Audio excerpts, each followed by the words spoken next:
Olá, sejam bem-vindos à nossa segunda aula do curso de Fundações. Então, hoje a gente vai iniciar o conteúdo de tipos de fundações. Iremos estudar as características técnicas de cada uma das fundações, a forma de execução, um pouco sobre a execução, e algumas características que vão influenciar o engenheiro na escolha correta da fundação. Então, o projeto de fundações, ele inicia com a escolha do tipo de fundação a ser aplicado. A qualidade e o comportamento de uma fundação está diretamente ligada à escolha que é feita. Essa escolha deve conciliar os aspectos técnicos e os aspectos econômicos. Qualquer insucesso na escolha da fundação poderá gerar erros que vão comprometer, que podem, comprometer a segurança da obra e também levar a custos desnecessários de recuperação dessas fundações. Então, o que é que o engenheiro de fundações deve fazer? Deve obter o máximo número de informações possível a respeito da obra, a respeito do solo do local, a respeito das obras vizinhas, da vizinhança, em que condições estão os prédios vizinhos, quais foram as fundações utilizadas pelos prédios vizinhos, quais as características do solo, que os engenheiros que projetaram as fundações dos prédios vizinhos estudaram. Também analisar qual processo executivo será possível de ser utilizado naquela obra, naquele local, prever as repercussões que essa escolha vai levar, por exemplo, com relação ao tempo de execução. A gente sabe que as obras de engenharia possuem um cronograma e, na maioria das vezes, um tempo relativamente programado, curto, para executar aquela obra. E sempre está correndo.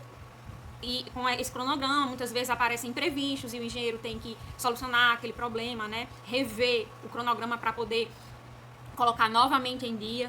Então, a escolha da fundação, se ela for feita errada, poderá adiar algumas etapas da obra. Por exemplo, tem fundações que não são muito utilizados naquela região e que, para você optar por ela, você vai ter que solicitar uma empresa de fora para vir executar ela, trazer os equipamentos e possibilitar o uso dessa fundação naquele local. Então, dependendo da empresa, da distância, então tudo tem que ser muito bem estudado para que não atrase a obra. Tem fundações também que é de execução lenta, já tem fundações que são de execução mais rápida. Por exemplo, existem projetos que quanto mais rápido terminar, melhor. Por exemplo, um projeto de um shopping. Aí, se você terminar esse projeto mais rápido, se o shopping ficar pronto mais rápido, então o dono do shopping vai poder ter mais lucro, porque ele vai ter mais tempo para alugar as lojas. Então, possa ser que para ele vale a pena gastar mais com uma fundação que seja mais produtiva, porque ele vai recuperar, ele vai lucrar ainda mais, se aquela obra ela ficar pronta mais rapidamente. Outra coisa também que a gente tem que levar em conta, são vários outros requisitos técnicos, como, por exemplo, a presença do lençol freático, a posição do lençol freático, a localização do solo firme, a rigidez e resistência daquele solo, alguns equipamentos que não são disponíveis, ou mão de obra qualificada. Às vezes, a fundação vai ter que atravessar uma camada muito resistente e isso pode afetar o equipamento, pode impossibilitar que o equipamento consiga perfurar, atravessar aquela camada para chegar na camada firme.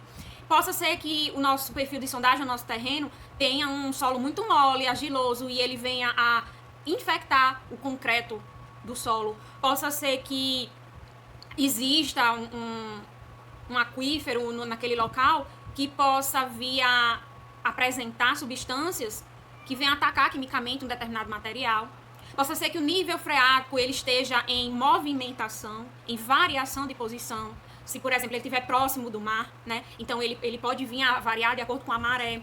Também presença de matacões ou de lentes de argila. E aí esses matacões, por exemplo, eles impossibilitam a penetração de algumas fundações. Repercussões de alguns recalques. Possa ser que o seu solo ele venha a gerar recalques futuros num determinado tipo de fundação que vão prejudicar a obra futuramente, certo? Outra coisa também com relação as dificuldades técnicas que uma determinada fundação apresenta. Então, possa ser que o projeto que você está planejando seja um projeto bem simples.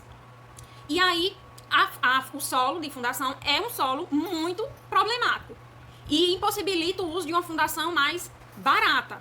Isso faça com que o engenheiro tenha que optar por uma fundação mais cara, mais difícil, que não tenha na região, e isso venha a atrapalhar, impossibilitar a construção daquela obra, para ser que não vale a pena, né? A gente aplicar uma obra simples, barata, que não vai ter tanta lucratividade, né?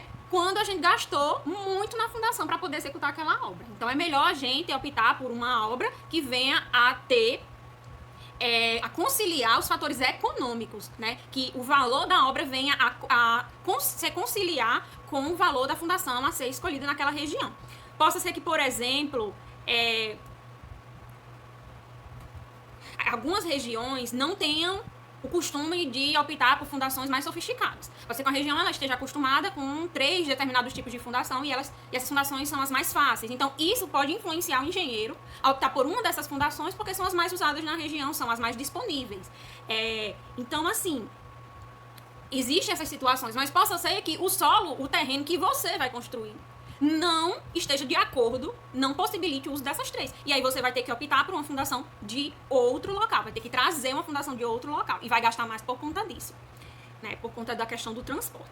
Então, a análise de viabilidade técnica, eu citei alguns exemplos, envolve muitos fatores, muitos aspectos, né? Que a gente deve conhecer a respeito de cada tipo de fundação. As características de execução de cada tipo de fundação para poder a gente comparar com as características da nossa obra e assim verificar quais são viáveis tecnicamente, quais são possíveis de ser executadas naquele local. Digamos que dos tipos de fundações analisadas, você observou que 3 fundações são possíveis. Então, o próximo passo vai ser a análise de viabilidade econômica. Você vai optar pela mais barata. Mas existem projetos que também exigem que para eles é mais importante a análise de viabilidade de tempo. Possa ser que a rapidez da obra seja uma exigência maior do que o próprio custo. Então, você vai ter que analisar a produtividade dessas fundações. Então, vai ter que aliar essas 3 características. A característica técnica, econômica e de produtividade e rapidez da sua fundação. Então, hoje, nós vamos começar com a parte de tipos de fundações. Eu vou introduzir aqui para vocês. As fundações, elas são classificadas quanto à profundidade da cota de apoio. Elas podem ser rasas ou profundas. A norma 6122 considera a fundação rasa a mesma coisa de fundação direta. Fundação rasa é chamada assim quando a profundidade de assentamento, que aqui está caracterizada pela letra H, a cota de apoio da fundação, que é a profundidade de assentamento, esteja a menos de 3 metros de profundidade e que esse H ele tem que ser menor que 2 vezes B. B é o quê? É o menor lado da base, olhando em planta, certo? Se ela for retangular, mas se ela for circular, vai ser o diâmetro, certo? E a fundação é chamada de profunda quando a profundidade de assentamento está muito além de 2 vezes B, certo? A norma, ela diz que tem que ser maior que 8 vezes B e, no mínimo, a cota de assentamento deve ser no mínimo de 3 metros, certo? Mas, mesmo que não seja atingido a profundidade do valor de 8 vezes B, desde que a fundação esteja de 3 metros acima, ela também é chamada de profunda, certo? Ela já pode ser chamada de profunda.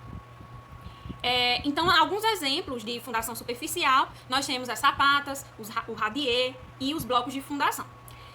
E, né, a parte mais importante aqui pra gente é em que situações nós poderemos usar as fundações superficiais. Elas são mais utilizadas em casos de cargas leves e em que, por exemplo, residências, elas são muito usadas, e em que os solos firmes são encontrados em camadas próximas à superfície. Nas primeiras camadas do terreno, você consegue encontrar um solo firme, então você vai ter confiança de apoiar a sua fundação, né, naquela cota firme, daquele solo firme. Então, você vai poder usar uma fundação superficial desde que essa cota esteja a menos de 3 metros de profundidade, né? Como eu falei.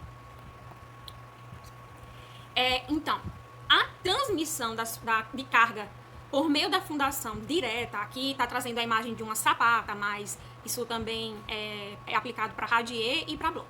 A fundação direta ela é chamada assim porque o próprio elemento de fundação já recebe a carga e já transmite ela para o substrato firme, certo? Então ela é chamada direta por isso. Não existe auxílio de transferência de carga, nem auxílio de transmissão de carga para o solo.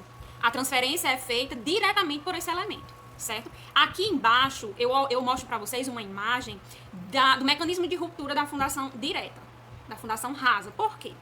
Para vocês entenderem o porquê de a gente usar a questão de que a cota de assentamento tem que ser menos do que 3 metros. Então, isso é por conta da ruptura, do mecanismo de ruptura sofrido pela fundação direta. O mecanismo de ruptura, ele é estudado através da ajuda de uma superfície de ruptura, que nós vimos em Mecânica dos Solos 2 já, né? Vocês estudaram que o solo, ele vai entrar em colapso através de uma superfície de ruptura. Então, a gente tem que encontrar essa superfície de ruptura. E o solo vai deslizar nessa superfície. Essa superfície também, ela separa a região do solo instável do solo estável, né? O solo instável vai entrar em movimento, né?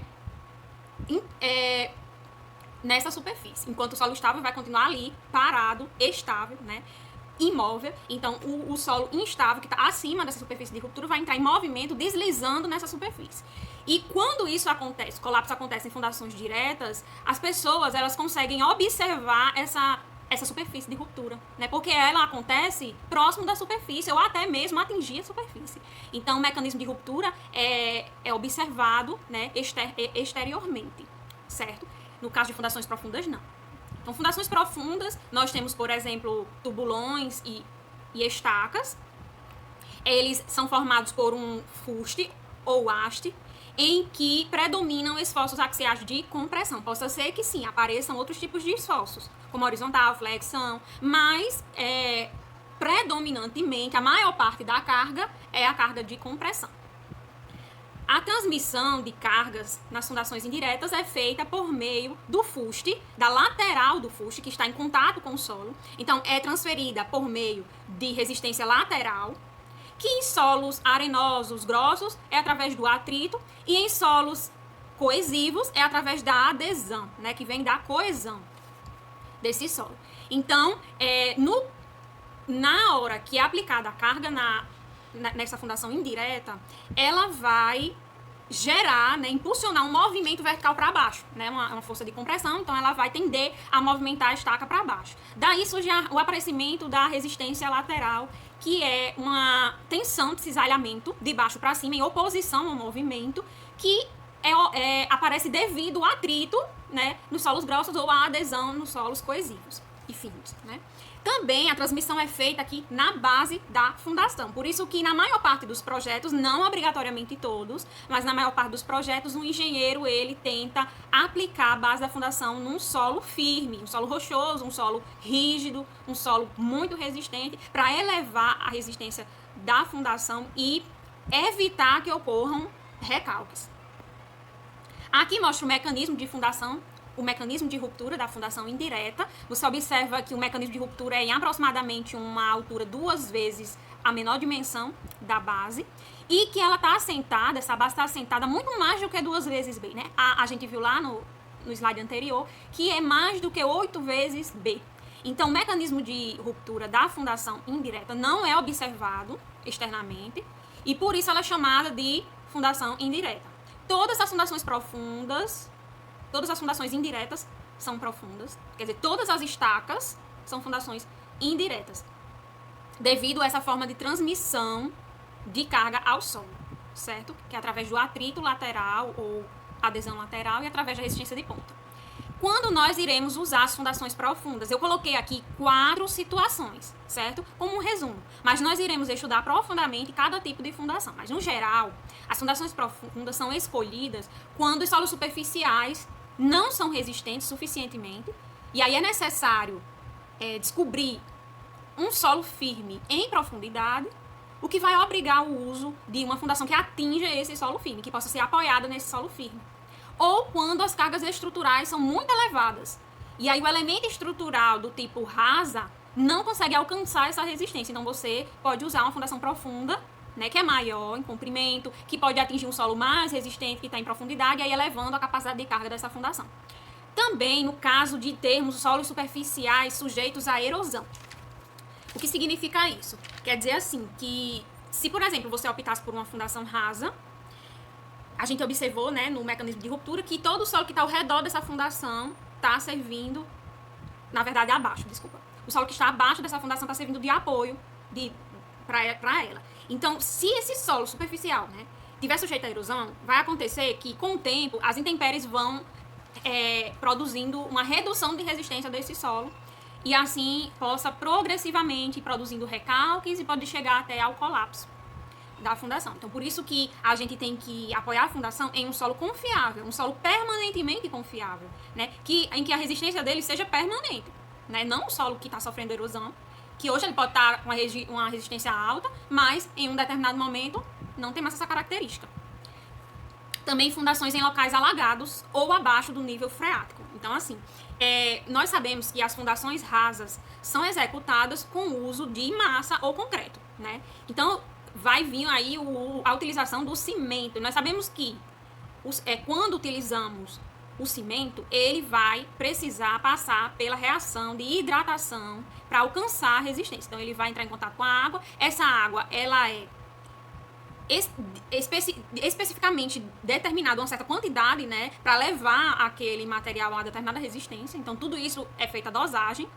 E aí, se você for inserir uma fundação dessa, em que ela utiliza o concreto fresco, você vai eliminar as características que você projetou para ela, porque a água vai lavar o cimento e você não vai conseguir alcançar a resistência que você precisava, seja para dar argamassas, né, de assentamento, ou do concreto, certo? Então, assim, existem muitas opções de fundações profundas que podem ser executadas mesmo com a presença de água. Mas nós temos, por exemplo, a opção de usar as fundações rasas pré-moldadas. Possa ser que você, na região em que você esteja construindo, tenha fábricas, né, que produzam fundações pré-moldadas, do tipo sapata, bloco e própria laje radier. Então, nesses casos, você poderia entregar seu projeto, né, para a firma produzir o seu elemento de fundação e transportar para o local da obra. Dessa forma, você vai apenas escavar e inserir a sua fundação. Só que o que acontece? Um solo em que o nível de água está muito próximo à superfície é difícil até para escavar, né? Então, talvez dificulte o trabalho, mas aí você vai ter que driblar essa situação, né? Através de um bombeamento, pode ser que seja preciso que você faça um rebaixamento de nível d'água ou um bombeamento. Então, você tem que observar os custos, eles vão se elevar por conta do uso de uma fundação pré-moldada, tá certo? E digamos que você consiga rebaixar o nível freático por muito tempo, até que você consiga usar a fundação moldada em loco e você consiga, né, o tempo suficiente de rebaixamento do lençol freático para que essa fundação alcance o endurecimento e alcance a resistência final, né, pelo menos próxima da final. Porque aí depois de um certo momento, a água vai até ajudar na cura, né, do concreto. Mas existem situações que realmente possa ser que você opte por uma fundação pré-moldada rasa. Então, tudo isso tem que ser analisado, vai depender de obra para obra, vai depender de região para região. Se você não tiver disponibilidade de alguma empresa que venha a disponibilizar de fundações pré-moldadas para você, você pode optar também por executar essa fundação, esse elemento estrutural, produzir no próprio canteiro de obras. Aí você vai ter que fazer previsão de um espaço, um material necessário para poder executar, tá certo? Então tem essas opções.